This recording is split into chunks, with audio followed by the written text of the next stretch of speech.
Welcome to HortTube. My name is Jim Putnam and this is a Temple Bells Pieris.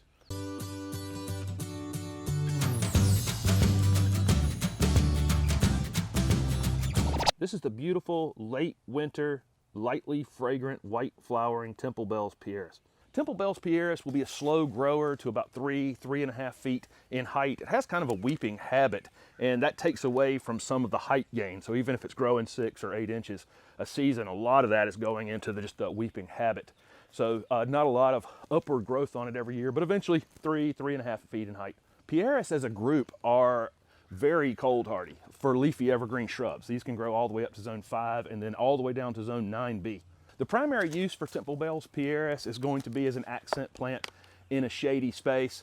I say shade, definitely in my area in 7B, this is a shade plant. This is a plant that actually can adjust to more sun as you go into like zone 6 or 5, but as you come further south into 7, 8, or 9, it's definitely a shade plant. It would work well as a container plant. It'd be really easy to overwater it in a container that's been, I think they're easier in the ground in soil that's well drained, or if you elevate the plant a little bit than they are in a container. I've loved a couple to death. I don't know if the same thing will happen to you, but it would be beautiful in a container, but I just have a hard time keeping them alive. I just end up watering them, like I say, too much. But in the ground, elevated a little bit, they're really kind of tough, rugged plants.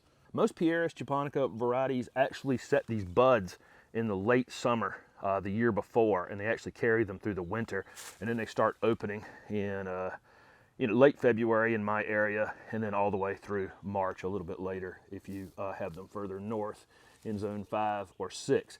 After it finishes flowering, all the new growth that comes on it will be kind of a bronzy color, and it's really, really quite striking because the old foliage on this thing is a really nice, shiny green foliage here. These don't get a lot of pests, really. They're very, very deer resistant. They're considered virtually deer proof. I have seen lace bugs on these, on stressed plants, but it's not very common.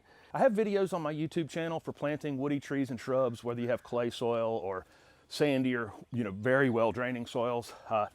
This thing does like moist, well drained soil. I've got a spot back here behind the camera here where I'm going to plant this thing. It does stay moist back here, probably even a little bit too moist, so I'm going to elevate it a little bit. I know that about that space. So as long as I elevate it and I don't give it ongoing watering, because I'm in an area that gets kind of normal rainfall. If it got really dry, I'll water it. The first year it's in the ground, I will keep a close eye on it, but I just don't think back here in this corner, what I know about this space on the northeast side of my house over here, I just don't think it's going to need a lot of ongoing watering, really, hardly ever once I get it watered in the first time. I will fertilize these in the late winter. You get that new bronze growth after the flowers, and you'll get a lot more of that by fertilizing them. Some sort of slow release fertilizer that lasts 3 to 4 months. Right after they finish blooming, I think would be the appropriate time to do it. These really don't need a lot of pruning at all. They will get a crazy limb here or there that may run a little wild out from the plant, and you can take that off whenever. But this is a plant that you really just don't need to do a lot of pruning on. If you did, you could prune it right after it flowered in the late winter to mid-spring. So here it is planted, and I planted it next to these Marvel Mahonia here, so that's going to be yellow about the same time this is flowering white every season. I did mound it up just a little bit above the grade. I've pulled some leaves around it. I'm about to mulch, but I'm going to be super careful not to mulch up on the stems of that plant at all. I'm going to make sure I come back in and pull that mulch away about 3 inches from the stem after I finish mulching. So what are you waiting for? I'm confident that you can grow this late winter white flowering Temple Bells Pieris. Thank you very much for watching my video, and don't forget to subscribe to my YouTube channel for future videos.